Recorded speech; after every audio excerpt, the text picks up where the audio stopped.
parti d'arranger pour louer notre Dieu. On attend tout le monde sur la pédonance. Que tout le monde soit d'arranger pour louer le Dieu. Là, c'est à Lisette. Là, c'est à Lisette, on va taper les balles.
confiant de pouvoir tous tes besoins. Quand il n'y a plus d'espoir, abandonné, condamné, méprisé. Sois confiant de pouvoir tous tes besoins. Quand il n'y a plus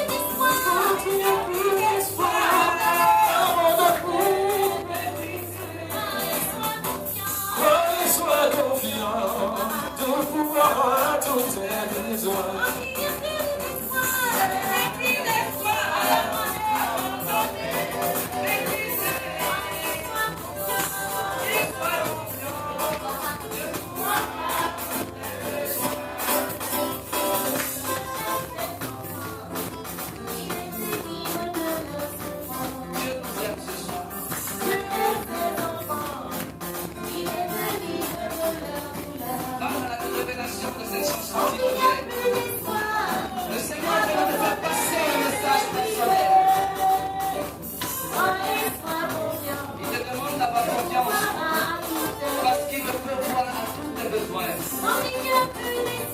Laisse-moi te dire que c'est un message personnalisé pour toi ce soir.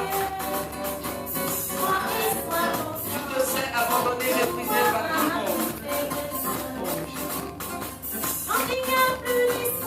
Tu es convaincu qu'il n'y a plus d'espoir pour toi.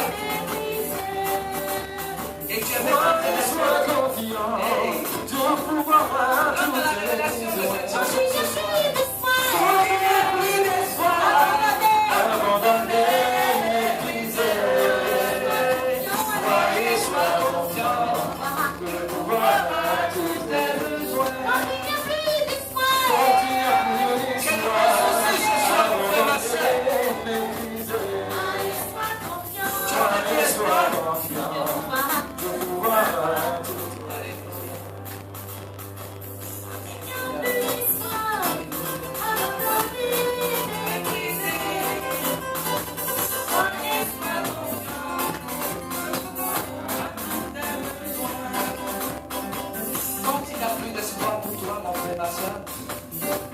Laisse-moi te dire que même si tu es abandonné, méprisé par je ne sais qui, le Seigneur veut te dire une chose. Aie confiance. S'il te plaît, quelles que soient les situations que tu es en train de traverser, même s'il y a la mer rouge devant toi, et que les Égyptiens sont derrière toi ce soir, laisse-moi te dire que l'Éternel ce matin, il te dit d'avoir confiance en lui. Arrête de douter, s'il te plaît. Jésus veut te faire du bien ce soir. Il va te faire du bien. Il va créer un chemin dans le désert pour toi ce soir. C'est une grâce. Ton Dieu veut foyer un chemin dans le désert pour toi ce soir. Il va changer le démarrage. Tu es dans une situation difficile. Mais ton Dieu en train de changer cette eau. Hey. S'il te plaît, tout ce qui te demande, c'est d'avoir confiance en lui. Merci Seigneur. Oh. À travers sa parole, il va te faire du bien ce soir. Il vient t'apporter une parole de consolation, de réconfort. Il vient te faire du bien à travers sa parole. Laisse-moi te dire, je sais que tu es convaincu qu'il n'y a plus d'espoir pour toi. Ce temps est un temps de rafraîchissement. Nous avons traversé des situations difficiles. Mais le Seigneur a permis qu'on ait confiance. S'il te plaît. Je ne sais pas ce que tu vis. Tu as été rejeté par qui, mon frère, ma soeur, par tes parents? Par ta famille. Tout le monde te juge. Même toi-même, tu te condamnes. Quand il n'y a plus d'espoir, Tu es convaincu que tu ne peux pas changer. Tu es convaincu qu'on ne peut plus rien faire pour toi. Sois confiant. Tout ce qui te demande, c'est d'avoir confiance. Je ne sais pas ce que tu cherches. Le délai est passé. Mais Papa Yahweh te dit ce soir d'avoir confiance. C'est tout ce qui te demande. Ils ont déjà mis que le délai est passé. Et et que ton âge est avancé, et que tu ne peux plus trouver un mari, et que tu ne peux plus trouver la paix. La médecine a déjà décidé d'arrêter, le verdict est arrêté. Mais Papa Yahweh te dit ce soir, d'avoir confiance. D'avoir confiance dans ton désert. D'avoir confiance dans la souffrance que tu es en train de vivre. D'avoir confiance dans l'abandon. Tu as entrepris des choses, mais ça n'aboutit pas. Tu as fait tant d'efforts. Tu as mis tout ton espoir. Les hommes sur qui tu comptais sont abandonnés. Mais ce soir, la parole de Dieu vient te faire du bien. Merci Seigneur. Oh Seigneur. Il n'y a plus d'espoir. Abandonné.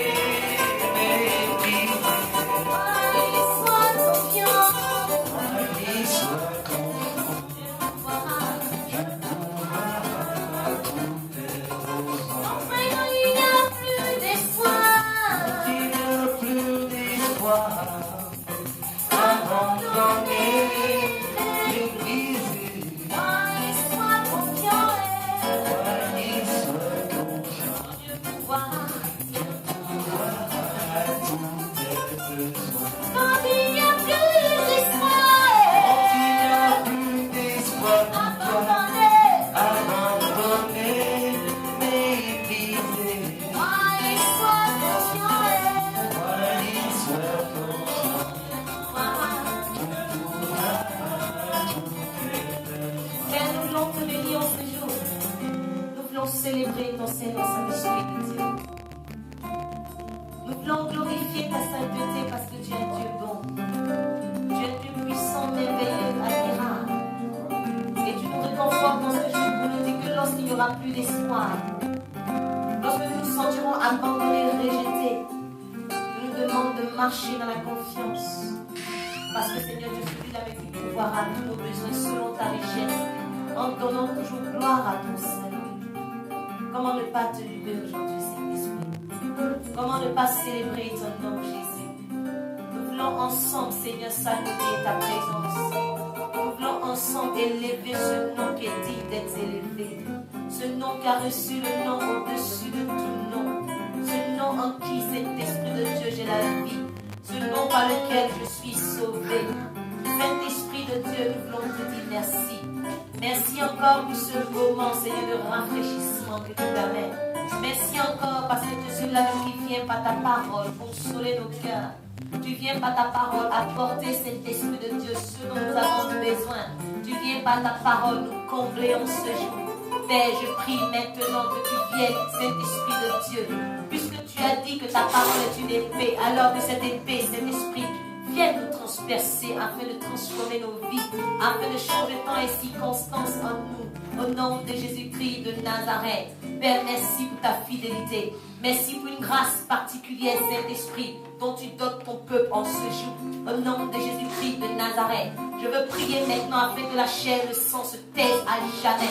Et que l'esprit de révélation, et que l'esprit de Dieu vivant, est-ce que l'esprit qui est vie et royauté, maintenant parle à ton peuple au nom de Jésus-Christ de Nazareth. Que tout ce qui est voix du malin se taise maintenant même à jamais. Au nom de Jésus-Christ de Nazareth, je prie que ce moment soit sous le contrôle du Saint-Esprit. Je prie que ce moment soit là sous l'assistance des anges. Au nom de Jésus-Christ de Nazareth, dès cet instant, je veux me lever contre tout esprit chômeur, contre tout démon chômeur qui n'a pris sa place dans ce lieu. L'ordonner maintenant à tout esprit de distraction. Libérer ces lieux au nom de Jésus-Christ de Nazareth. Je prie maintenant, Seigneur, et je prie Fata, afin que tout entendement spirituel s'ouvre maintenant et soit sensible à la parole de Dieu. Je prie maintenant que cette parole, Père, que nous allons entendre, va porter du fruit en nous, Père, va porter du fruit, Seigneur, en abondance. Au nom de Jésus-Christ de Nazareth, Père, merci pour ta faveur. Merci pour ta grâce. Merci pour ton nom qui est grand. Merci pour ton nom qui est glorieux. Merci pour la visitation. Saint-Esprit de Dieu, lorsque tu rentras à Jérusalem, la Bible enseigne que le peuple criait. Le peuple criait en Hosanna au plus haut des cieux. Mais toi, tu pleurais, Saint-Esprit, parce que le peuple n'avait pas connu l'heure de la visitation. Je prie maintenant, Père, que tu donnes la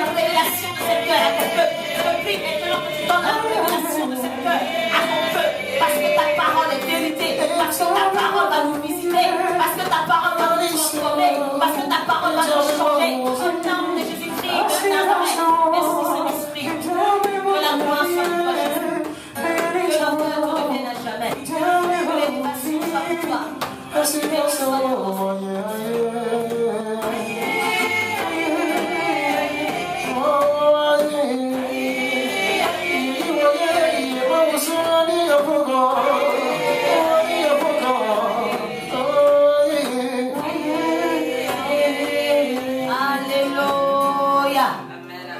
Gloire à celui qui revient bientôt. Alléluia. Est-ce qu'on peut acclamer le Seigneur? Alléluia. Gloire à Jésus. Que le nom du Seigneur soit béni. Nous allons voir rapidement le verset de la semaine dernière. Sylvain, Serge, Paul.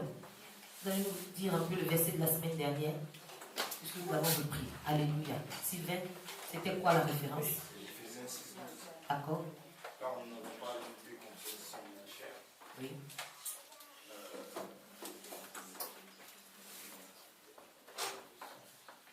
Nous luttons contre les esprits méchants des dieux célestes, les dominations et les princes et les autorités de ce monde. Les autorités, les princes de ce monde des ténèbres. Les princes de ce monde des ténèbres. Amen. Paul. Ephésiens 6, verset 12, qui nous dit que nous n'avons pas à lutter contre la chair et le sang, mais plutôt contre l'esprit malin dans les lieux célestes. Nous sommes ici, c'est pour lutter justement contre tous ces esprits malins qui nous Amen. Alléluia. Gloire à Jésus. Qui l'a pas appris? Soyons honnêtes. Alléluia. Vous savez, c'est pour vous-même. Quand on donne des versets, c'est pour vous-même. Alléluia. Apprenez-les. Nous avons vu que l'ennemi n'a pas peur de celui qui crie, de celui qui gêne.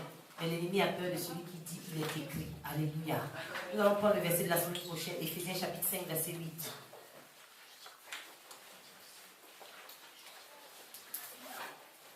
Ephésiens 5, 8. Alléluia. Amen. Et nous prenons nos Bibles dans le livre des Apôtres, chapitre 3, Actes des Apôtres, chapitre 3. Le thème de ce jour, Actes des Apôtres, chapitre 3.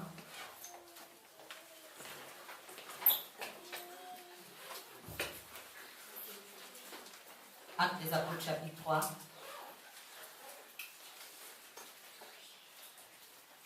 Actes des Apôtres, chapitre 3, verset 1 au verset 11.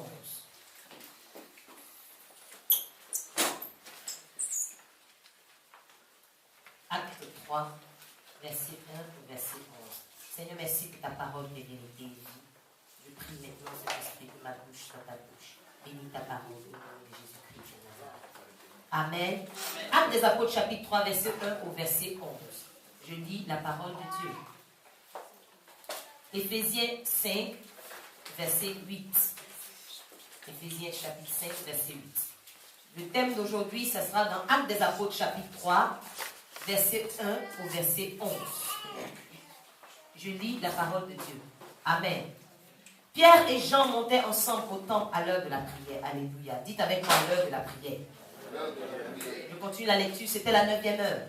Il y avait un homme boiteux de naissance qu'on portait et qu'on plaçait tous les jours à la porte du temple appelé la Belle pour qu'il demandât l'aumône à ceux qui entraient dans ce temple.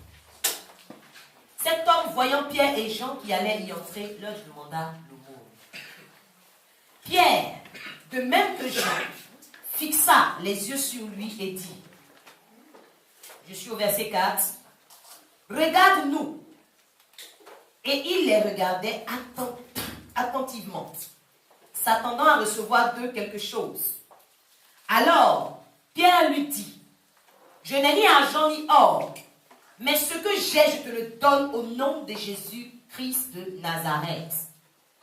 Lève-toi et marche.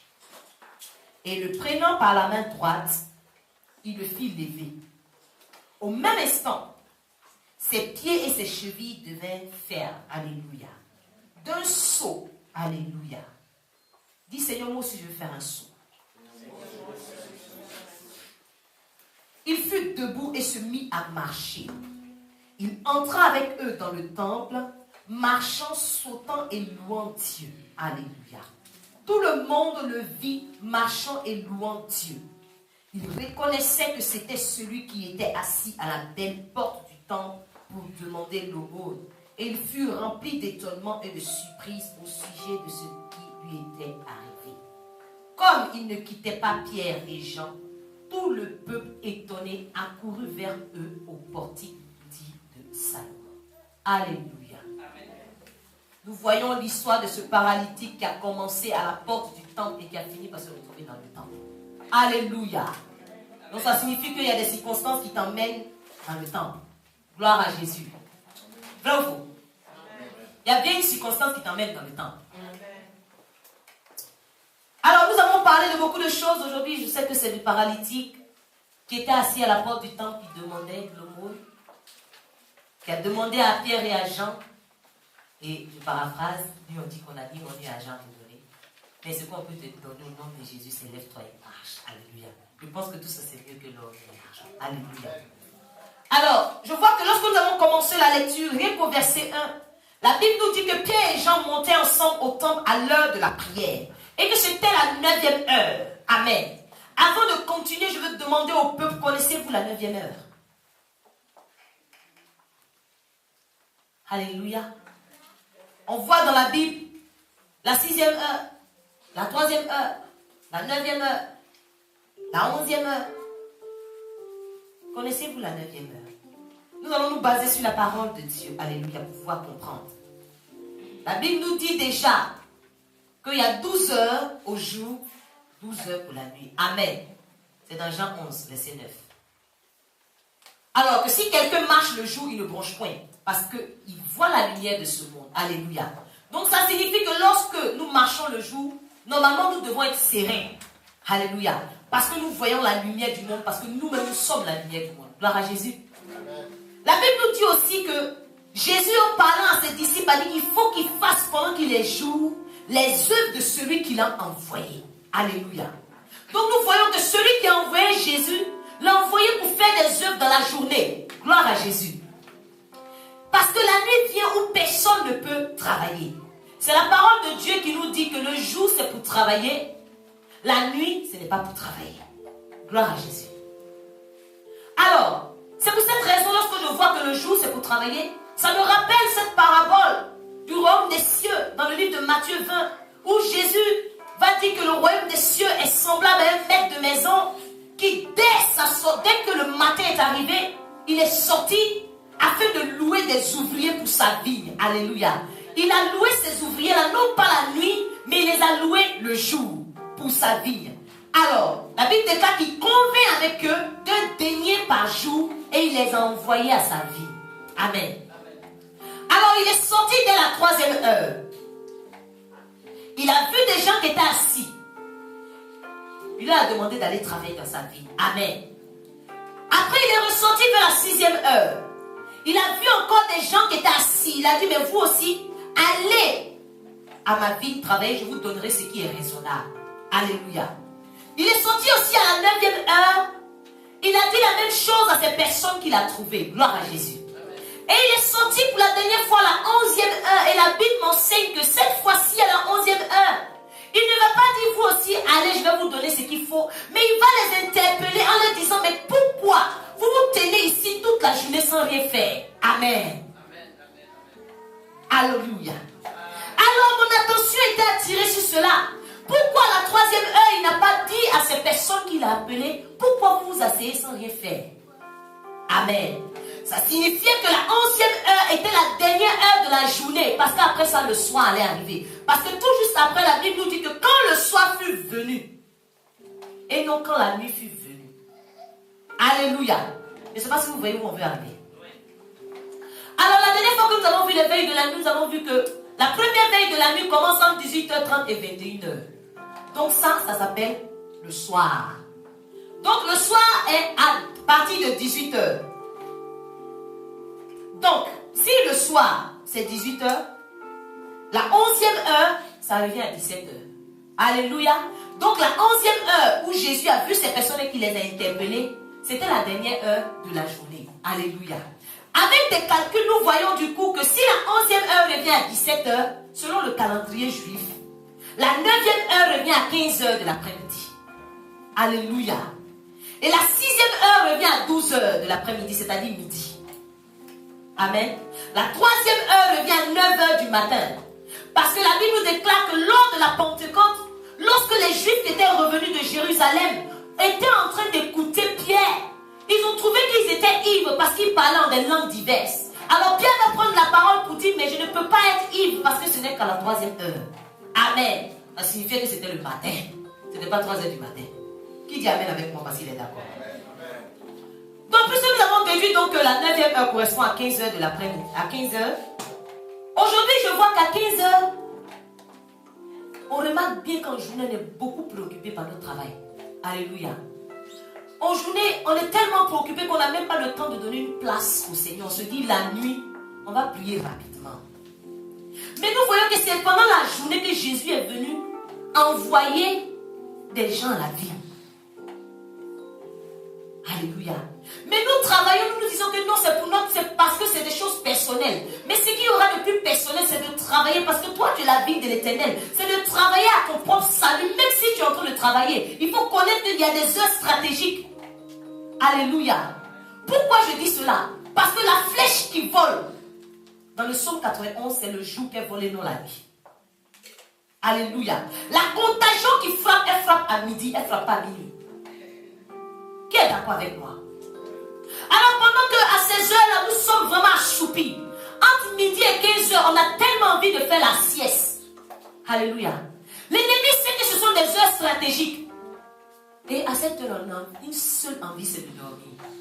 Et lorsque nous dormons, il envoie la contagion. Est-ce que selon vous, le jour où on a été contaminé, c'est le même jour où on meurt?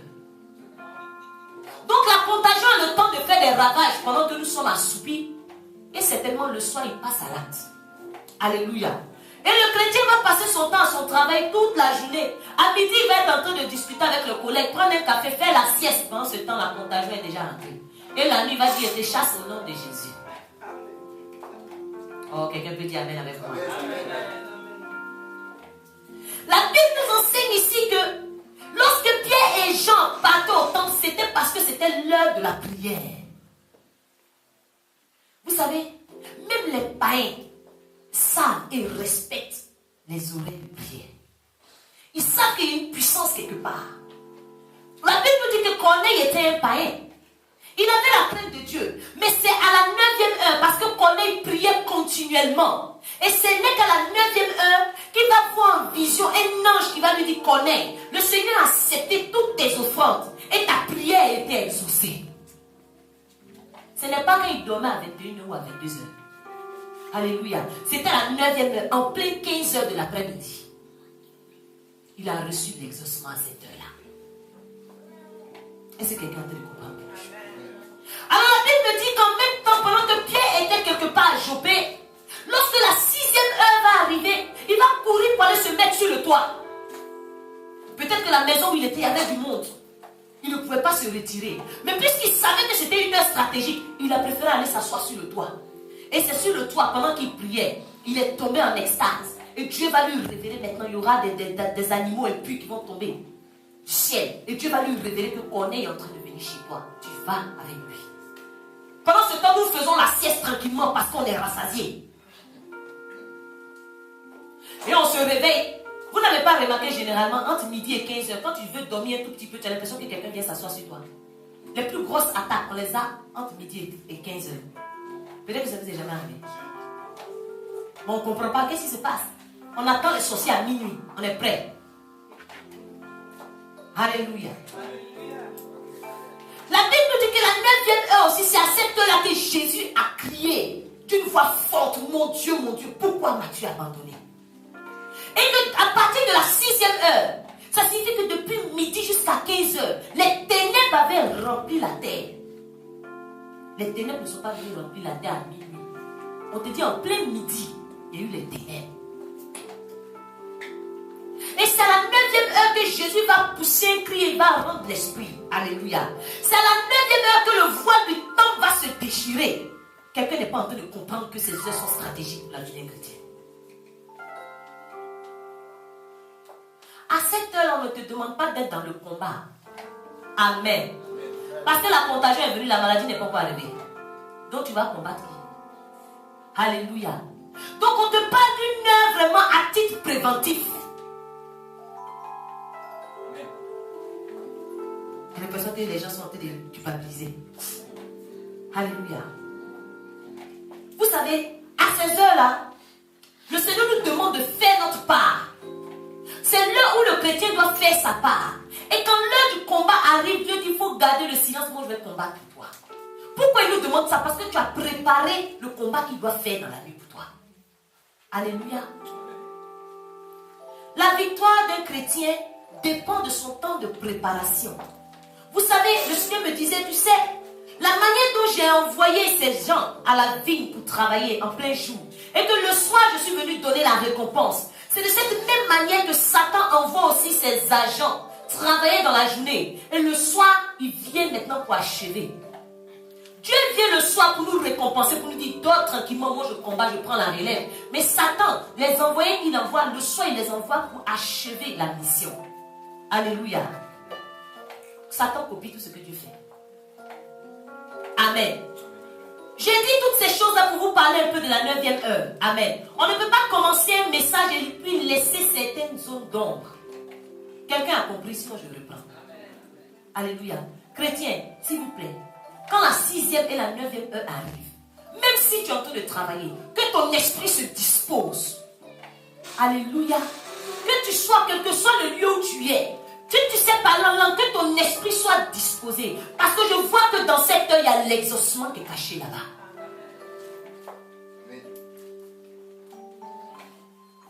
Maintenant, pour revenir dans mon message, la Bible nous parle d'un boiteux de naissance. Parlons-en avant de continuer. Nous voyons un boiteux que les gens emmenaient tous les jours.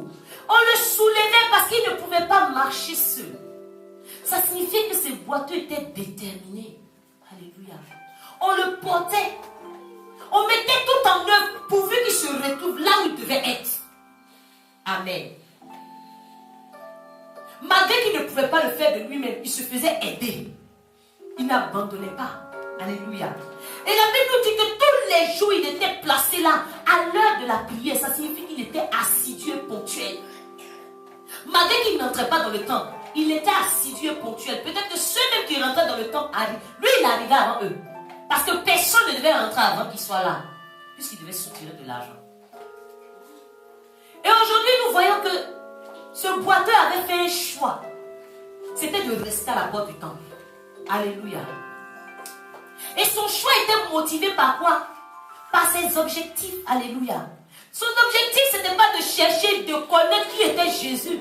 Son objectif, ce n'était même pas de guérir. Il avait fini par accepter son handicap. Son objectif, c'était comment faire pour avoir de l'argent. Comment faire pour soutirer de l'aumône. Et il visait bien un peuple donné. Il visait bien ceux qui rentraient dans le temple.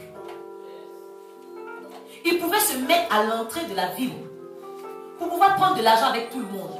Qu'est-ce qu'il y avait de particulier en ceux qui rentraient dans le temple pour que lui, il ait accepté de choisir cet endroit stratégique-là, à cette heure stratégique? Alléluia. Son but, c'était de dépouiller certainement ceux qui suivaient Christ, les chrétiens qui rentraient. Alléluia. Quand quelqu'un sait ce qu'il veut, il est assidu, il est ponctuel, il est déterminé. Dis Amen avec moi. Vous savez, lorsque Jésus même était dans le temple en train d'enseigner le peuple, la Bible déclare que sa mère et ses frères vont se mettre dehors. Ils ne vont même pas entrer dans le temple, mais ils vont rester dehors et puis ils vont y aller l'appeler. Pendant qu'ils savaient qu'il était en train de parler des choses du royaume. Alors, l'ennemi, il a une façon de fonctionner comme ça. Il ne va pas rentrer dans la maison de Dieu. Il va rester à l'extérieur. Rien que pour te distraire avant que toi tu n'entres. Alléluia. Il y a les ennemis du dehors et il y a les ennemis du dedans. Là nous parlons des ennemis du dehors. Ils sont là pour te distraire, pour ne pas que tu entres. Mais quand tu entres aussi, tu n'es pas en paix parce que les ennemis du dedans t'attendent. Vous savez, souvent l'ennemi va utiliser même tes proches comme il utilisait les frères de Jésus et sa mère, pour l'empêcher de véhiculer le message qu'il est en train de véhiculer. Jésus va tout de suite avoir cette révélation, il va comprendre que voilà des distrailleurs. Il va dire, qui est ma famille? C'est vous qui m'écoutez. Alléluia. Vous savez, la réponse que tu vas donner, même aux membres de ta famille, à ceux que l'ennemi va utiliser pour t'empêcher de rentrer dans la présence de Dieu, ça va dépendre de ce que tu as résolu en ton cœur avant d'entrer dans le temps. Alléluia. C'est pourquoi le thème de mon message, c'est qu'as-tu résolu en ton cœur?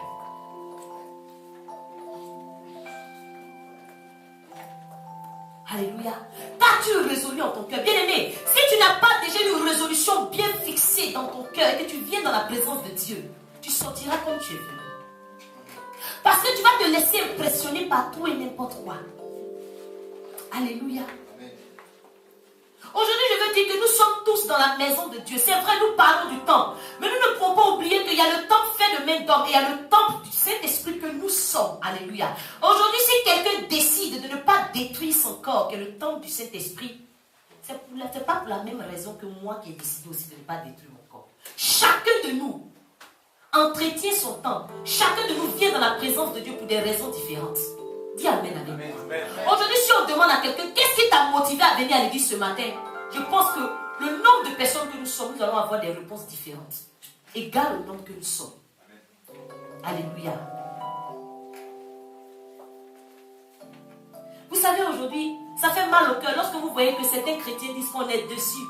On est tellement déçus, on ne vient plus à l'église où on va reprendre la cigarette. Mais c'est ton corps, tout dépend de ce qui t'a motivé à arrêter la cigarette pour la première fois.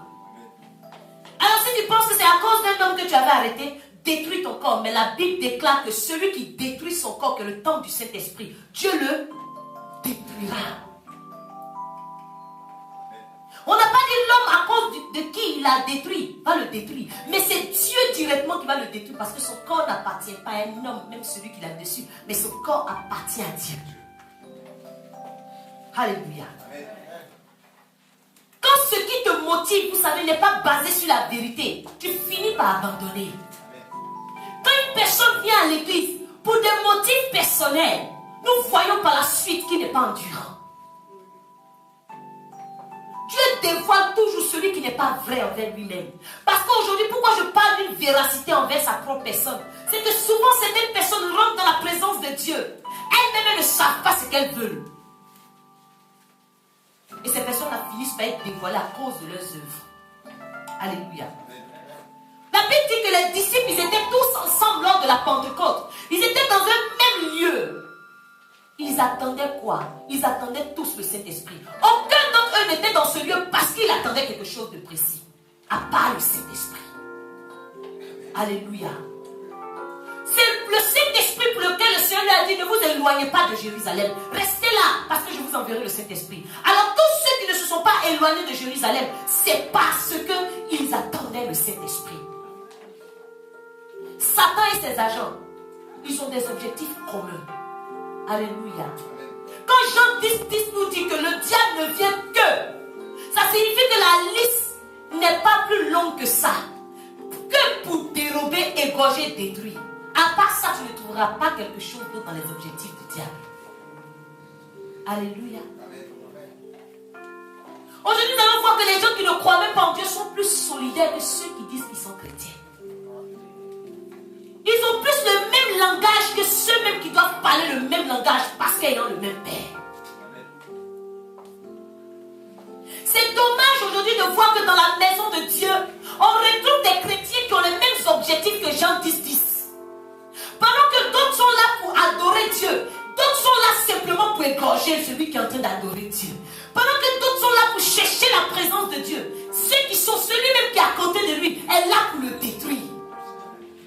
Vous n'allez jamais trouver dans le royaume de Satan et de ses agents qui cherchent à caresser un chrétien. Ils ont tous le même objectif. Chrétien, c'est dommage. C'est dommage. Peu importe le motif.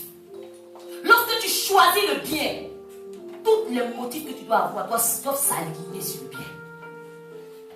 Rien ne doit t'emmener à être identique à ceux du dehors.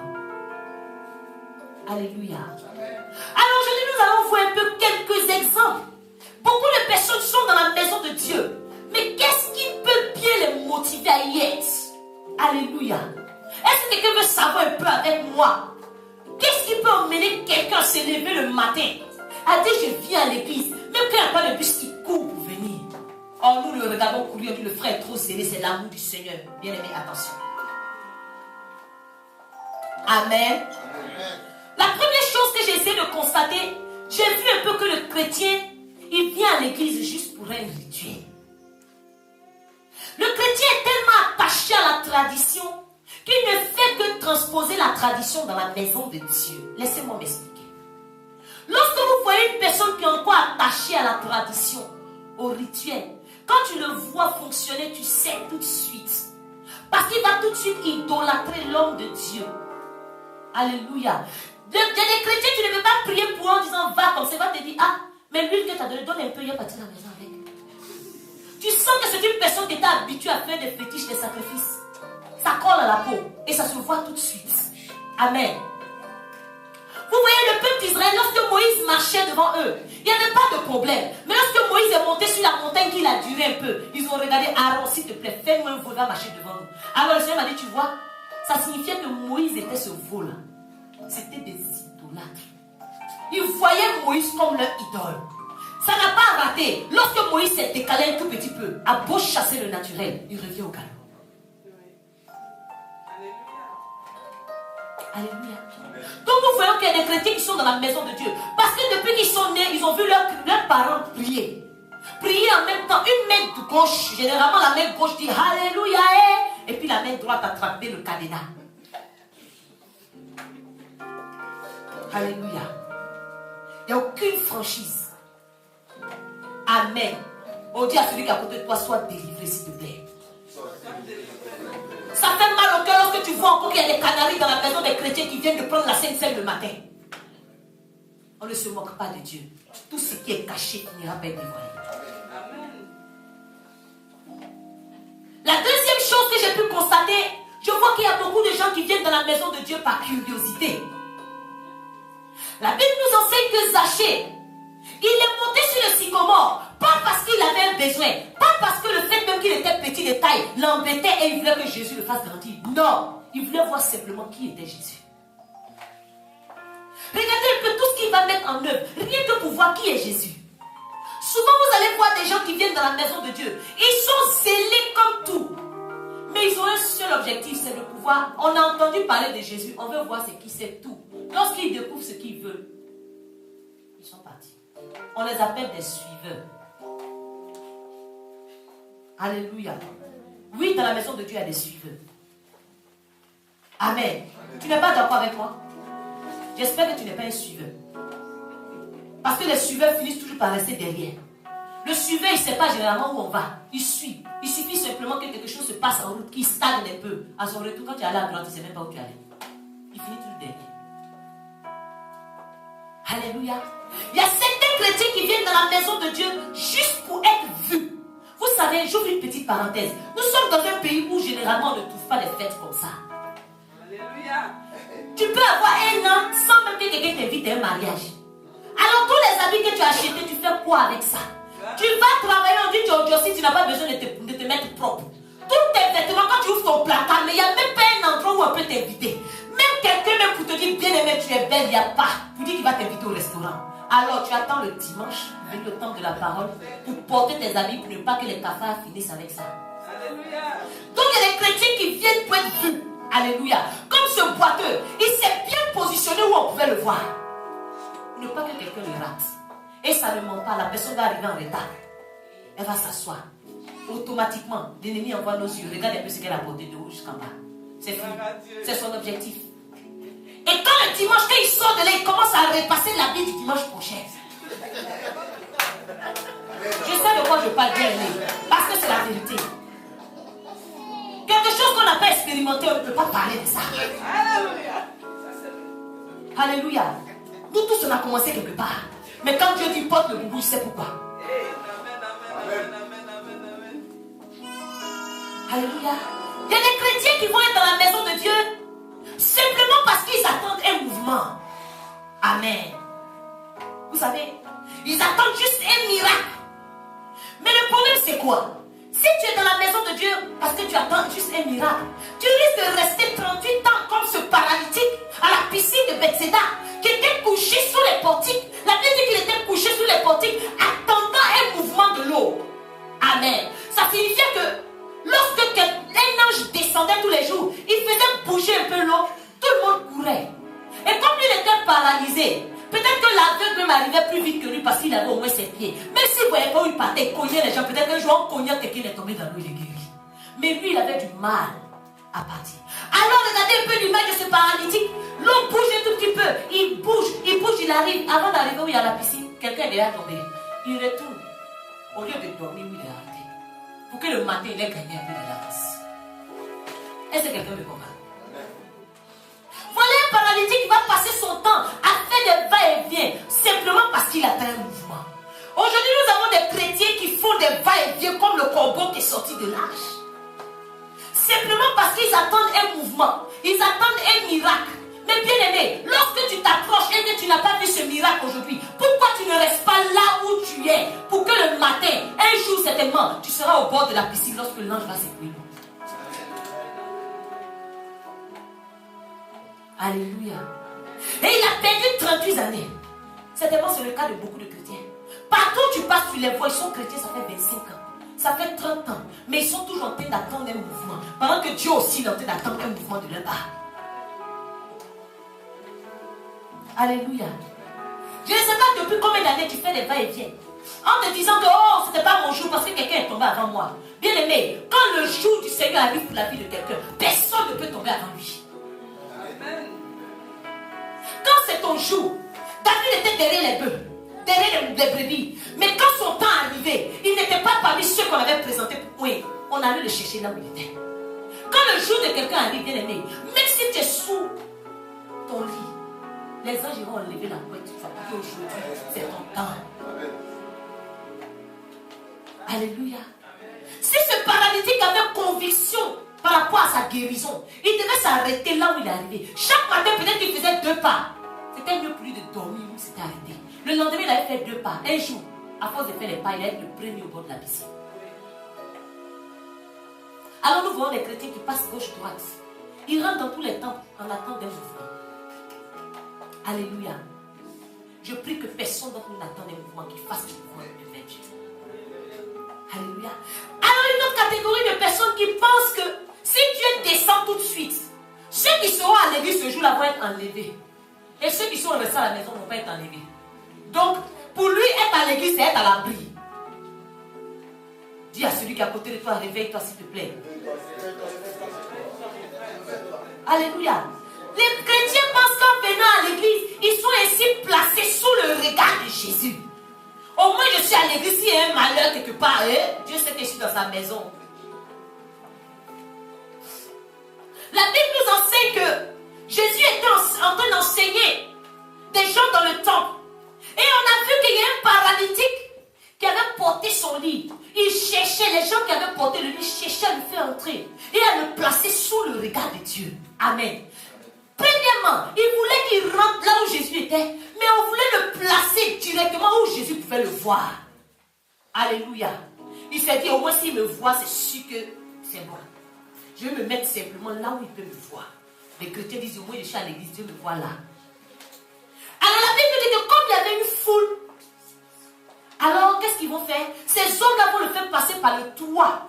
Son lit et lui, ils vont passer par le toit. Donc imaginez, vous êtes là et puis tout d'un coup, il y a un paralytique qui descend son lit. Quelqu'un ne peut pas dire qu'il n'a pas vu. Parce que ce paralytique, ils vont passer par le toit et ils vont le mettre au milieu de l'assemblée devant Jésus. Là, tout le monde l'a vu. Alléluia. Alors la Bible dit que lorsque Jésus va voir, il va voir plutôt leur foi. Il va dire, oh, tes péchés te sont pardonnés. Alléluia. Mais bien aimé, c'est pas parce que tu es venu à l'église que tu es à l'abri. Ce n'est pas parce que tu t'es levé le matin pour venir à l'église que oui, c'est bon pour toi, c'est fini. Si Dieu descend tout de suite. Il y en a même quand ils sont à l'église, ils prient que ce soit la fin du monde à l'heure là.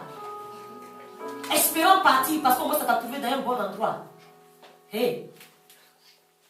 Il y en a qui pensent aussi que parce qu'ils vont faire des offrandes publiques au milieu de l'assemblée, Et devant le trône du Saint-Esprit, oh, le regard de Dieu sera sur eux. Dieu voit tout, bien aimé. Personne n'est caché à ses yeux. Tu n'as pas besoin de te débattre pour faire des choses pour attirer son regard. Alléluia. Mais je veux dire que, regardez, le Seigneur va parler de la foi de ce paralytique. Il ne va même pas donner des détails sur la façon dont on l'a fait monter. Il ne va même pas donner un petit détail pour dire non, franchement. Mais regardez tous les efforts qu'ils ont fait. Passer par le toit, en plus avec son lit. Tout ce qui lui restait, le lit il était couché là-bas tout le temps. C'est tout ce qu'il pouvait avoir, c'est ce qui était collé à lui. Alléluia. Le Seigneur ne va pas regarder, c'est pas dit c'est sa foi qu'elle a. Alors je vais dire à quelqu'un que pour attirer le regard de Dieu, c'est ta foi qui va attirer sur toi. Dans le secret, tout ce que tu feras, Dieu verra cela à cause de ta foi. Alléluia. Alors tu n'as pas besoin de venir dans la présence de Dieu parce que tu veux que Dieu te voie. Non, Dieu ne voit pas comme l'homme voit. Dieu regarde au cœur. Alors ton cœur, quand même quel que soit le lieu où tu es, Dieu regarde ton cœur. Seule la foi en Jésus doit te stimuler à te conserver pur. Aujourd'hui, il n'y a que celui qui, par sa foi, demeure sous l'abri du Très-Haut qui est épargné. Personne n'est épargné parce qu'il vient dans une assemblée. Personne n'est épargné. Mais celui qui, par cause de son attitude de sainteté, repose à l'ombre du Tout-Puissant, il est à l'abri. Alléluia. Il y en a qui viennent dans la présence de Dieu parce qu'ils veulent que Jésus les entende. Dis à celui qui est à côté de toi, Dieu n'est pas sourd. Alléluia. Il y a des gens qui viennent dans la maison de Dieu. Ils vont commencer à exposer le problème de papier. Le problème des papiers n'est pas encore fini. Ils vont emmener enfantement. Enfantement, même dans Seigneur, souviens-toi, mon loyer n'est pas payé. Souviens, Seigneur, mes enfants. Mais toi aussi, quelqu'un vient t'exposer tout ça. Tu vas commencer par où? Non, soyons forts. Alléluia. Parce que même de la Bible, on te précise bien. En tout temps, faites des prières, en rendant des actions de grâce à Dieu, les supplications, donc chaque chose à sa place. Amen, amen. Alors la Bible nous parle de Bartimée qui a fait beaucoup de bruit. Souvent, l'enseignement qu'on avait reçu de ça, que j'ai toujours reçu, à part que le Saint-Esprit m'ait donné un autre encore, je ne dis pas que c'est faux, mais le Saint-Esprit continue toujours de parler. Alléluia. C'était que Bartimée, comme il a crié beaucoup plus fort, Jésus a entendu. Amen. La Bible dit que Bartimée a commencé, qu'il va voir Jésus passer. Il va demander, mais qui passe? Pourquoi il y a du bruit? On dit, Jésus passe. Ça signifie que depuis tout le temps, il était assis. Quand Jésus passait, ce n'était pas grave. Quand on dit, il y a Jésus qui passe, c'était une habitude parce que c'était le chemin de Jésus. Alléluia. Mais ce jour-là, il dit, non, il ne peut pas passer comme ça. Il faut qu'il m'entende. Alléluia. Il y a des gens qui viennent dans la présence de Dieu parce qu'ils veulent que Dieu entende toute la liste de problèmes qu'ils doivent citer. Mais quand tu es à côté de quelqu'un que tu n'es pas trop disposé, mais quand tu entends les prières, ça te déconcentre. Alléluia. Ça te déconcentre. Alors, revenons sur Bartimée qui va commencer à crier. Une première fois, il va crier Jésus! Appelez le fils de David! Tellement il voulait que Jésus l'entende. Jésus a continué son chemin doucement. Les gens ne le tentaient pas. On veut l'empêcher. Mais il criait, il fatiguait les gens avec ses cris. Jésus a continué son chemin. Il a dit, mais Jésus, tu n'as pas entendu qu'il t'a appelé? Le Seigneur me dit, si, j'ai entendu, mais pourquoi tu ne t'es pas arrêté? La deuxième fois, Dieu va attirer mon attention pour dire, la deuxième fois, il va dire, fils de David, aie pitié de moi. La Bible déclare que Jésus s'arrêta. Rentre dans la révélation avec moi. Alors le Seigneur va me dire, je dis, mais Seigneur, il a crié une première fois. Moi, j'ai l'impression que c'est parce qu'il a crié plus fort que tu as entendu. Le Seigneur me dit, mon oreille n'est pas trop dure pour toi. Mais pourquoi tu t'es arrêté? Tu ne t'es pas arrêté la première fois où il a crié. Il me dit simplement parce que David, la première fois David a dit Jésus, fils de David, il partait dans tous les sens. Mais lorsqu'il était précis la deuxième fois en disant fils de David, il s'est arrêté. Alléluia. Lorsque tu as besoin de quelque chose, tu veux que Dieu pourvoie, tu ne vas pas venir appeler Yahweh ici. Alléluia. Tu vas dire Jéhovah Jireh. Le Seigneur sait que tu as identifié ce que tu veux et tu le connais. Alors pourquoi est-ce que lorsqu'il va dire fils de David, simplement, Jésus va s'arrêter? Parce que Jésus venait de comprendre que voilà quelqu'un qui était dans la révélation, qui était dans Jérémie 33, verset 20 à 21, où il disait que jamais il va rompre son alliance avec David, son serviteur, ni avec les Lévites. Alléluia. Il comprenait que quelqu'un était en train de rappeler le souvenir de son alliance. Il s'est arrêté. Alléluia. Est-ce que quelqu'un a compris?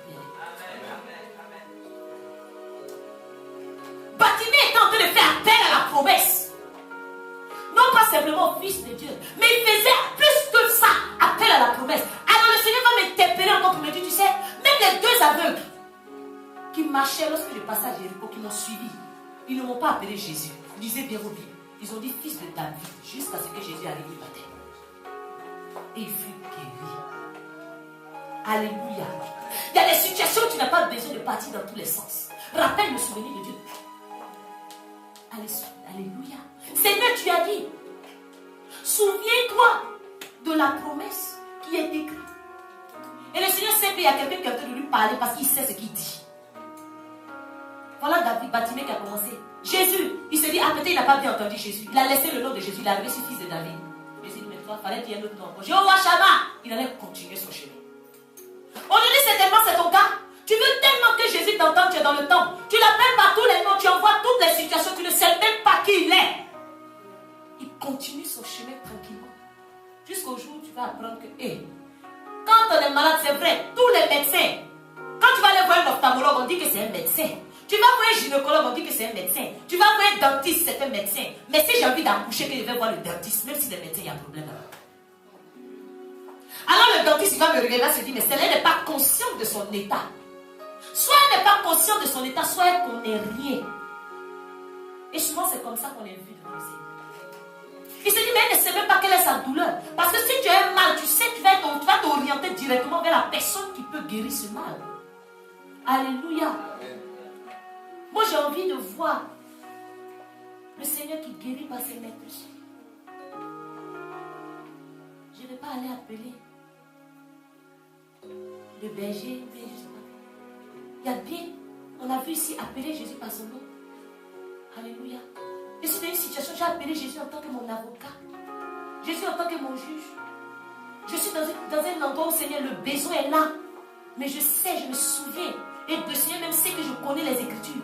Je me souviens qu'il s'appelle Jéhovah Jireh. Je lui rappelle ce qu'il a fait à la montagne à Abraham. Il est interpellé, il va s'arrêter. Alléluia. Alors, ne venons pas à l'église parce qu'on a envie que Jésus nous entende. Amen. Si c'est pour dire beaucoup de choses en zigzag et faire de la cacophonie, tu peux rester chez toi pour être cacophonique. Alléluia. Parce que c'est ce qui sort de ta bouche que le Seigneur prend en considération. C'est pas parce que tu es dans un lieu particulier qu'il ignore ce qui sort de ta bouche. Non. Apprenons qui est Dieu. Il y a des gens qui viennent dans la maison de Dieu parce qu'ils ont juste besoin d'un mot. Amen. Le serviteur du centenier, la Bible déclare qu'il était malade. Et Jésus est rentré à Capernaum, alors le centenier va l'aborder pour lui parler de son serviteur qui était malade et qui était couché à la maison. Alors Jésus va dire, j'irai, je le guérirai. Jésus était prêt à aller avec lui chez lui. Il dit, non. Je ne suis même pas digne même que tu rentres chez moi. Là où tu es, dis seulement un mot, je sais que mon serviteur sera guéri.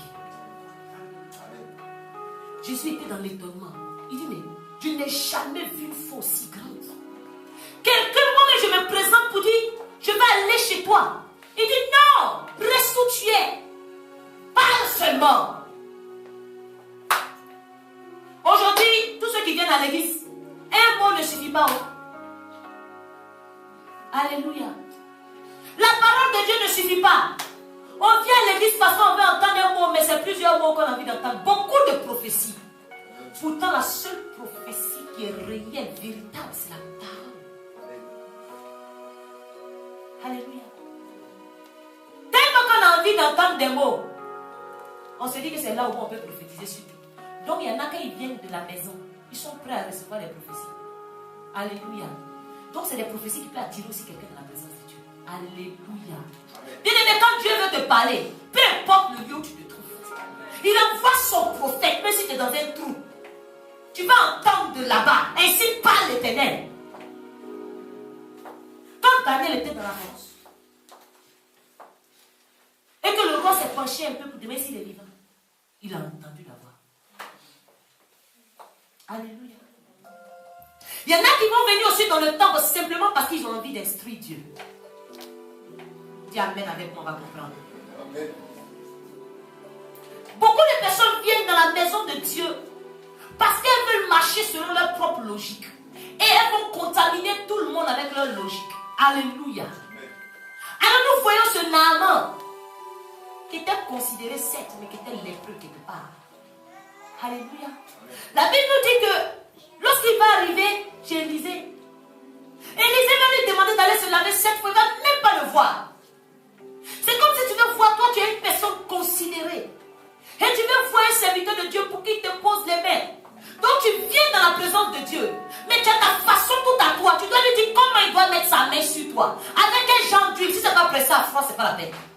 Si c'est l'huile que tu as pris à Carrefour, c'est pas la peine. Oh, il y en a, s'il vous plaît.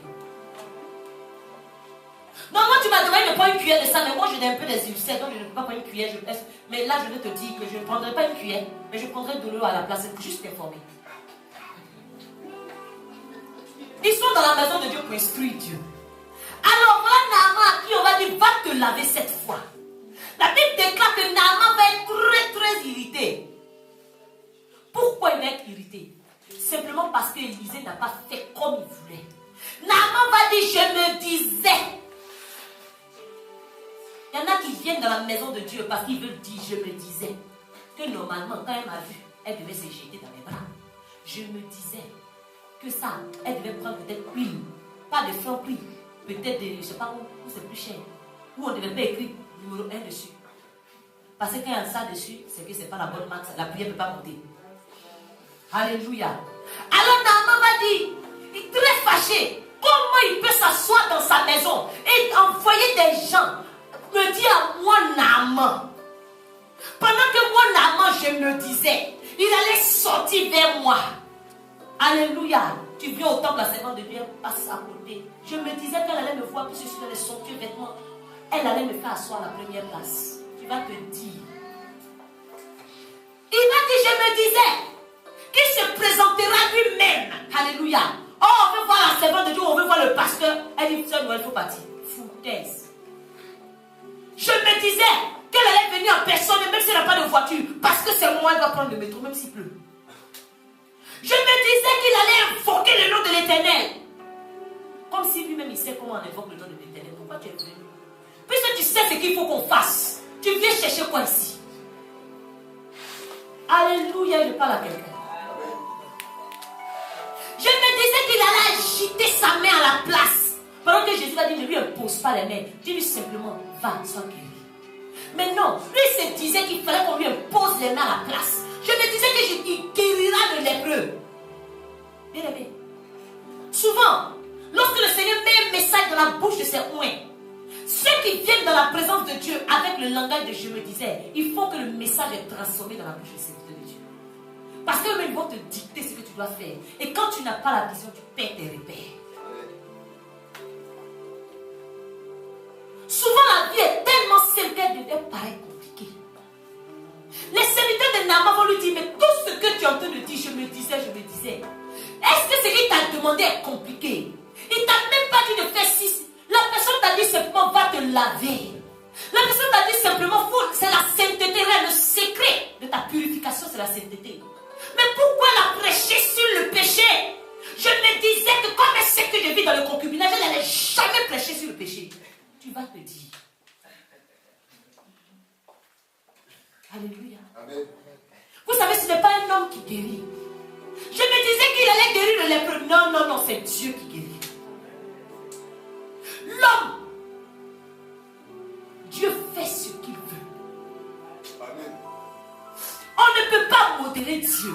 On ne peut pas faire un Dieu à notre façon. Alléluia. Alors j'ai demandé, j'ai dit, mais Seigneur, dis-moi un peu pourquoi Élisée il a fait ça. Pourquoi Élisée a fait ça? Parce que vous savez, lorsque le roi d'Israël a commencé à pleurer, déchirer ses vêtements, parce que celui qui a envoyé, le roi qui a envoyé Naaman, a envoyé un courrier, il s'est dit, mais est-ce que moi je peux guérir les lépreux? Ça c'est pour me tuer, c'est pour me poser des problèmes. Élisée lui a dit, oh, roi, sois serré. Laisse Naaman venir et il saura qu'il est prophète en Israël. Amen. Mais je dis, mais toi-même tu as dit qu'on a qu'à le laisser venir. Maintenant il vient, tu ne sors pas vers lui. Et le Seigneur me dit, tu sais pourquoi il n'est pas sorti? Qu'est-ce que quelqu'un veut savoir pourquoi Élisée n'est pas sorti? Alléluia. Élisée n'est pas sorti simplement parce que lorsque Naaman est arrivé devant la porte d'Élisée, il est resté assis sur son char. Alléluia. La Bible déclare qu'il va s'arrêter devant la porte d'Élysée. Du genre, moi je reste dans ma position d'orgueilleux. Toi-même, viens vers moi. Il n'est pas rentré dans la maison d'Élysée. Il est resté. C'est dans 2 Rois chapitre 5 à partir du verset 10. Lisez l'histoire. Il n'est pas descendu pour rentrer. La Bible dit qu'il s'arrêta à la porte d'Élysée.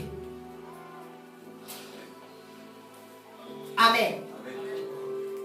Je me disais qu'il devait faire ça. Bien aimé, si tu ne veux plus te dire, quand tu rentres dans la maison de Dieu, s'il te plaît, descends de ton char, laisse ton char dehors. Ça va t'aider. Amen. Laisse ton char dehors. Parce que tant que tu es sur ton char, tu vas dire, je me disais. Parce que tu penses que ta condition qui est à l'extérieur est pareille que dans la maison de Dieu. Tu peux être roi dehors, mais dans la maison de Dieu, c'est Jésus qui est roi. Amen. Amen. Et peu importe ce que tu as, même si c'est toi qui finances l'œuvre de Dieu, laisse ton char à la porte. Alléluia. Le chrétien aujourd'hui, il est dans la maison de Dieu. Il rentre dans le temple avec son char. Alléluia. Même quand Jésus est rentré avec l'âne à Jérusalem, l'âne n'est pas rentré partout ni par terre. L'âne avait un carrefour. Alléluia. C'était juste pour rentrer. La suite m'a jeté l'âne, on ne sait plus ce qu'ils ont fait avec lui. Alléluia. Et nous, on doit gérer. Le propriétaire du char, on doit gérer aussi les chevaux qui sont avec lui. C'est pas possible, je me disais. Alléluia. Il y en a qui vont venir dans la présence de Dieu aussi parce qu'ils ont besoin juste d'un soulagement. Alléluia. Ils ont besoin d'un soulagement. Ils savent qu'ils doivent faire quelque chose avec Dieu. Mais on a besoin vraiment d'être soulagé d'abord. Et ces personnes, elles, on ne peut pas les comprendre. Alléluia. C'était le cas d'Anne. Elle était dans la présence de Dieu. Mais elle gémissait. Elle venait répandre son âme devant Dieu. Quand elle rentrait dans le temple, c'était pour pleurer devant Dieu. C'était pour répandre son âme. Mais l'âme de Dieu ne va pas comprendre. Mais celle est la but du vin et puis elle vient faire quoi ici? Alléluia. Donc on vient pour des motifs différents. Je veux dire à quelqu'un, lorsque toi tu es en train de rire, pendant que celui qui est à côté de toi est en train de pleurer, laisse-le tranquille. Alléluia. Vous n'avez pas les mêmes problèmes. Amen. Mais vous voyez que si Anne n'avait pas la sagesse et qu'elle voulait répondre à cet homme de Dieu là du tic au tac, elle allait passer à côté de quelque chose. La Bible déclare qu'elle a dit non, homme de Dieu. Non, je n'ai pas bu, je réponds mon âme. Un autre chrétien que tu m'as regardé, c'est à quoi tu parles? Viens dire un chrétien, tu as bu avant de venir ici. Tu vas voir ce qu'il va te dire. Il va oublier le soulagement qu'il est venu chercher.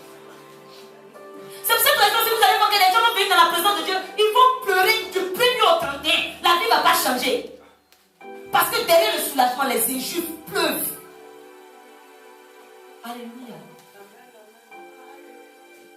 Viens choquer quelqu'un. Quelque part, l'homme de Dieu l'a choqué. Mais il n'a pas réagi parce qu'elle savait ce qu'elle recherchait. Elle dit, oh, il ne peut pas comprendre parce qu'il ne voit pas de l'art. Il ne voit pas. Lui, il a vu quelqu'un qui a bu, mais Dieu voit quelqu'un qui a mal. Donc, je ne peux même pas lui répondre. Oui, je vais ouvrir une parenthèse pour dire des hommes de Dieu choquent. Oui, on choque. Mais quand on te choque, tu sais pourquoi tu es assis là. Bien aimé, tu ne réponds pas. Et c'est dans cela que Dieu va te bénir. Le même homme de Dieu, il a regardé la femme. Il ne pouvait pas dire non, pardonne, moi j'ai mal fait. Un homme de Dieu, il est ce qu'il est. Mais il va dire, l'année prochaine, dans la même période, tu auras ce que tu cherches. Alléluia. Je ne sais pas si quelqu'un rentre dans la vie. Amen. Amen. Il y en a qui viennent dans la présence de Dieu parce qu'ils recherchent juste des connexions. Alléluia. Elle a cherché Marie dans les cabarets, ils sont tous occupés. Il a cherché une femme sur les terrasses des cafés, elles sont toutes prises. Le seul endroit, c'est l'église qui reste. Parce qu'elles sont beaucoup là-bas. Eux aussi sont beaucoup. Menteurs, bons, mauvais, tout le monde est là. Brebis galeuses, brebis bien portantes, tout le monde se frotte. Il n'y a qu'ici qu'on peut trouver. Mais, bien aimé, on a vu la femme qui avait la perte de sang. Elle dit, hey, si simplement je pouvais toucher le vêtement de Jésus. Elle a cherché à se connecter un peu seulement. Elle cherchait à ce qu'on lui mette un petit réseau seulement. Elle voulait toucher le bord. Prête à passer, même si ce n'est pas derrière. Peu importe, derrière ou devant, je veux toucher. Bon, je dis, combien de chrétiens viennent parce qu'ils veulent connecter à Christ? On va ouvrir les cœurs ici. Ah, vous allez voir cette connexion, les gens cherchent. Les gens cherchent à avoir des amis. Parce qu'il n'y a personne qui leur parle. Ils ont tellement un faux comportement dehors qu'ils n'ont plus d'amis. Les seuls moments où ils peuvent causer, c'est dimanche. Donc ils viennent parce qu'il y a des connexions amicales. Alléluia. Quand ils viennent qu'ils sont connectés, qu'ils n'ont pas la bonne connexion, dès que la connexion qu'ils recherchent prend, ils sont partis. Alléluia. Dis à quelqu'un, on n'a pas les mêmes motifs dans la maison de Dieu. Alléluia. Il y en a qui viennent aussi parce que, vraiment, quand elle explique la parole de Dieu, c'est trop intéressant, on est un compte. Non, c'est trop chic. Dimanche prochain, elle ne sera pas là, on ne va pas venir. Pendant que M. Boudou a préparé quelque chose de plus. Alléluia. Ils viennent juste pour écouter. Mais la Bible dit qu'Alice, Paul était en train de parler. Mais il y a un impotent, il était assis, il n'avait pas ses pieds, il ne pouvait pas s'en servir. Il était boiteux de naissance. Il n'avait jamais marché. Mais la Bible dit que cet impotent était assis et il écoutait ce que Paul disait. Alléluia. Sa façon d'écouter n'était pas comme tout le monde. Lorsque Paul l'a regardé, Paul dit, il voit en lui quelqu'un qui a la foi pour être guéri. Et ce monsieur fut guéri. Alléluia. Il y en a qui viennent écouter dans la maison de Dieu. Mais si tu n'écoutes pas la parole de Dieu avec ton cœur, bien aimé, tu vas rester un écouteur. Tu vas écouter tout le temps. Ça va être intéressant, tu vas acclamer, mais ça ne va rien produire en toi. Il y a des gens, je vous assure, qui viennent parce que la Bible est comme un roman. Et c'est intéressant qu'on parle. Non, quand un prêche, ça ne serait pas dormir, c'est trop chic. Ils sont là. Alléluia. Vous savez, ta façon de comprendre détermine quel genre de disciple. Alléluia. Il y en a aussi qui viennent pour rechercher la volonté de Dieu. Alléluia. Ceux qui viennent malgré leur état et qui disent, Seigneur, si tu veux, tu peux. C'est vrai, je vais être guéri. C'est vrai, j'ai des besoins. Mais c'est ce que tu veux qui est pour moi. Il y en a qui viennent, qui ont déjà accepté que Dieu est mort pour eux, que Dieu a déjà tout fait, que Dieu a déjà tout accompli. Je viens, que Dieu surtout m'a aimé en premier. Je viens simplement parce que je ne peux pas aller monter sur une croix, mais je vais lui témoigner qu'il m'a aimé en premier. Je vais lui rendre l'amour qu'il m'a donné. On est quitte. Je lui donne l'amour, je n'attends rien encore.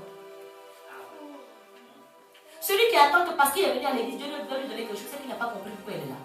Dieu t'a aimé en premier. Quelqu'un t'a donné, tu es au stade où tu dois rendre. Quand tu rends, on n'attend plus rien.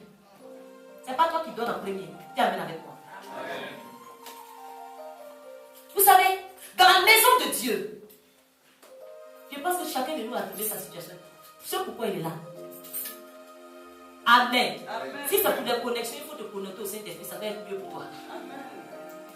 Parce que connexion humaine, ça n'emmène pas quelque part. Ça perd le réseau très facilement. Amen. Tout dépend de ce que tu demandes à Dieu. Tout dépend de ce que tu veux. Il y a des choses que lorsque tu demandes, Satan lui-même, il ordonne à ses alliés, il donne lui quelque chose, ça ne peut pas rester dans nos mains. Quand le Seigneur donne l'argent et tout ça, ça peut... il demande l'argent. Pendant qu'à la fois, moi, il a entendu que tout est accompli. L'argent dans sa main, il demande l'argent. Qui va lui donner? De toute façon, on n'a même pas ce qu'il demande, on n'a pas pris. Alléluia. Mais attendez, apprenez à demander des vraies choses. La Bible nous enseigne qu'il y a quelqu'un qui s'appelle Joseph d'Arimathée. La Bible dit qu'après la mort de Jésus, Joseph d'Arimathée, quand le soir est venu, c'était un homme très riche. Et il faisait partie des disciples de Jésus. Alléluia.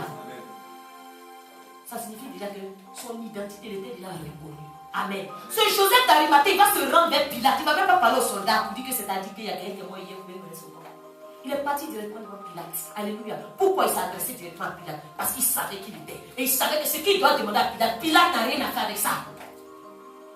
Alléluia. Amen. Il allait vers Pilate. Lorsque tu fais des recherches, on voit que Pilate était sanguinaire, impitoyable, il tuait les gens. Alléluia. Faites des recherches sur lui. C'était le préfet de Judée, gouverneur romain. Alors on voit que Joseph d'Arimathée, à cause de sa prestance, n'a même été impressionné par ce Pilate-là. Il va oser demander le corps de Jésus à Pilate. Alléluia. Amen. Il n'a pas demandé au garde. Il a demandé à Pilate. La Bible m'enseigne que Pilate va ordonner qu'on lui remette le corps de Jésus. Sans que Pilate savait qu'il n'avait rien à faire ce corps-là. Tout dépend de ce que tu demandes. Il y a des demandes que lorsque tu fais, Satan même il sait qu'il ne peut rien faire de ce qu'il a de toi. Si ce n'est pas toi seul, personne d'autre ne peut manipuler ça. Il leur donne qu'on te rende ça. Il ne discute pas. Mais aujourd'hui, le chrétien se bat parce qu'il demande mal. Il ne sait même pas ce qu'il demande. Le chrétien ne demande pas l'essentiel. Même Satan sait que ce que tu es en train de demander là, ça ne va pas être utile pour toi. Donc, il te le donne. Même lui-même, souvent même, il ne te donne même pas ce qui n'est même pas utile pour toi. Mais lorsque tu sais que tu as reçu la vie éternelle en héritage, et que Satan est en train de vouloir prendre ta vie pour t'emmener à gauche, droite, aujourd'hui, tu me rends ma vie. Parce que toi, tu es fait pour la mort. De toute façon, la vie ne va pas être profitable. Il est obligé de te rendre cela. Alléluia. Aujourd'hui, nous avons vu que tous nous venons dans la maison de Dieu pour des motifs différents. Mais je veux dire à quelqu'un qui est là en ce jour, que toi, tu es là, le Seigneur te dit. La même manière dont Jean et Pierre ont dit à ce paralytique, regarde-nous. Regarde-nous. Pendant longtemps, tu as regardé ceux qui passent. Pendant longtemps, tu as cherché le regard des hommes pour qu'ils te donnent le mot. Maintenant, fixe bien. Regarde bien Jésus. Alléluia. Je vais dire à quelqu'un, regarde bien Jésus. Tu as longtemps promené des regards inquiets. Le temps est venu où le Seigneur te dit, regarde, fixe ton attention sur moi. Je n'ai ni or ni argent à te donner. Pourquoi le Seigneur n'a ni or ni argent à te donner? Parce qu'il t'a déjà tout donné. Alléluia. Il a déployé tout ce qui est en lui, en toi. Pour ça, il te dit, regarde-moi bien. J'ai quelque chose à te dire. Regarde-moi très bien. Mais regarde la personne de Jésus. La Bible nous enseigne une petite révélation quelque part dans le chapitre suivant. Que cet homme paralytique avait déjà plus de 40 ans. Hey. Son miracle va se produire quand la 40e année va arriver. Alors je vais dire à quelqu'un, certainement toi aussi tu as atteint la période complète de l'épreuve que tu dois traverser. David et Salomon, ils ont régné 40 ans. Je ne sais pas le nombre de temps que Satan a de régner sur toi. Même les rois que Dieu m'a établis, leur règne a une fin. Je ne vois pas pourquoi lui, son règne va être interminable sur ta vie. Élie a marché 40 jours. Il a eu aussi un temps de repos. Moïse a géré 40 jours, il est monté sur la montagne. Où il était dans les choses de Dieu. Il a eu un temps aussi où il est descendu la promesse. Le temps de la fin de l'épreuve est arrivé pour toi. C'est pourquoi fixe ton regard sur Jésus. Fixe ton regard sur Jésus. Le Seigneur te dit aujourd'hui, je sais que tu as trop souffert. Vous pensez que c'était la première fois que Pierre et Jean passaient par le temple? Non, non. Il fallait que le temps marqué pour la fin de son épreuve arrive, afin que le miracle arrive dans sa vie. Dieu est là aujourd'hui pour soulager. Alors la Bible nous enseigne que Pierre va lui tendre la main. Il va lui tendre la main droite, la main de vérité. Désormais, le Seigneur te demande d'attraper la vérité. D'avoir pour appui la vérité.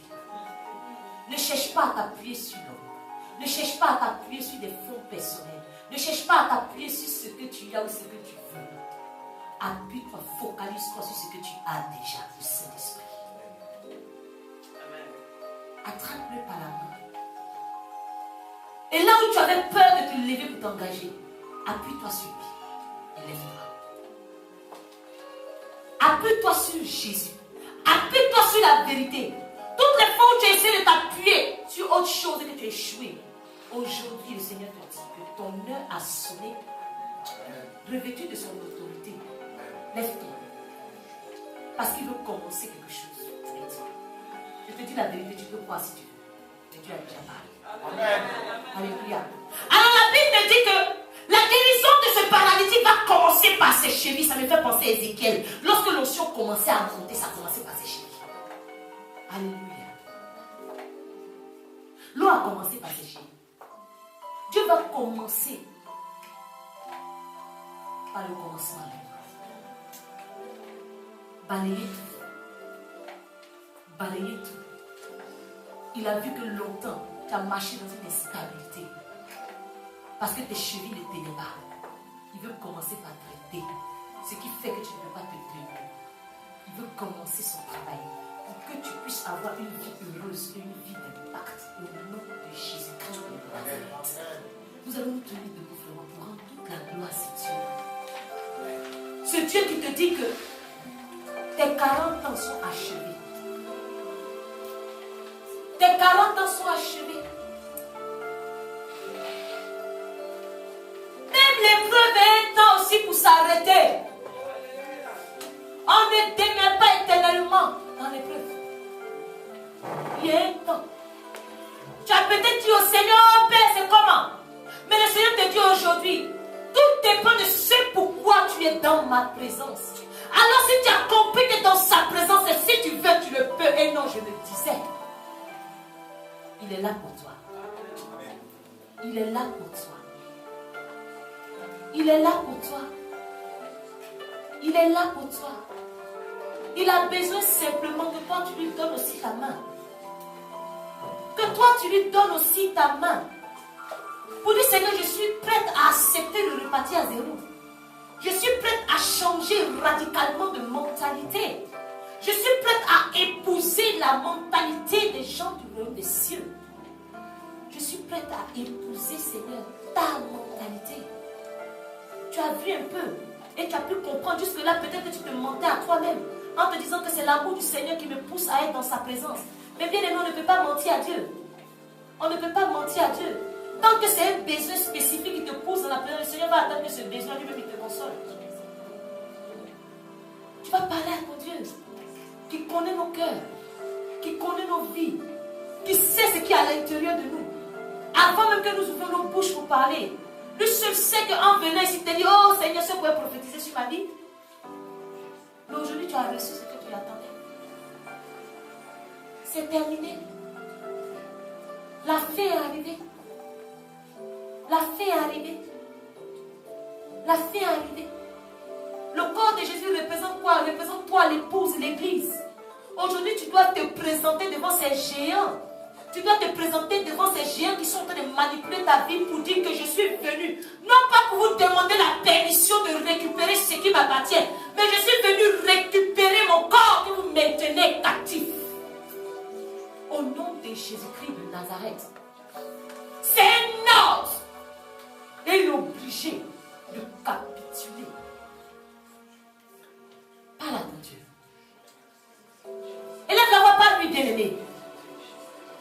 Parle-lui réellement.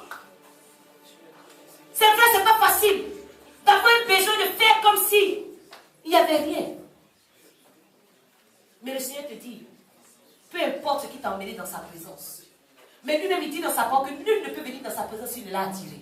Alors ton Dieu t'a attiré aujourd'hui. Comme il a attiré ce paralytique-là, ce jour, peut-être que c'était un jour, il se disait, je ne veux plus me mettre sur la route. Mais il était attiré encore pour la dernière fois. Et la Bible déclare que lorsqu'il a rencontré Jésus, il est rentré dans le temple bien-aimé. J'ai besoin qu'à partir de ce moment, que tu fasses ta nouvelle entrée dans la présence de Dieu. En jubilant, en sautant, en poussant des sauts, en bondissant réellement, comme une jeune gazelle. Pas lui.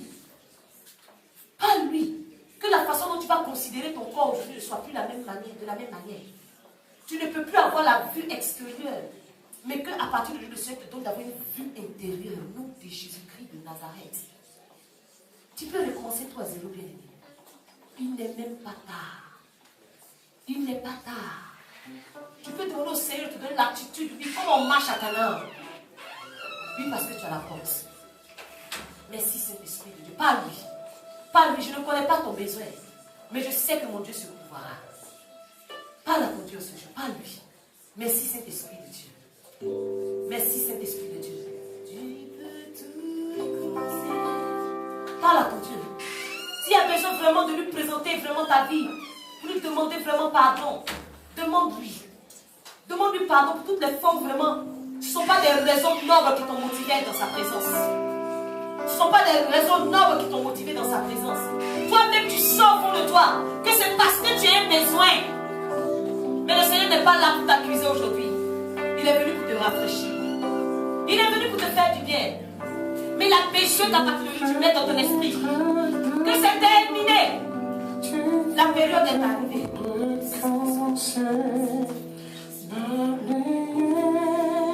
Parle-lui. Demande que réellement son sang vraiment te couvre. Son sang te purifie. Parle-lui. Parle-lui. Je ne sais pas où tu t'es arrêté avec ce Dieu-là. Mais quelque chose de nouveau doit commencer pour toi. Quelque chose de nouveau en train de se passer, bien-aimé. Dieu commence à travailler au niveau de tes fondements. Il commence par la cheville. Parce qu'il veut te monter. Il veut te submerger. Il veut que sa gloire te submerge.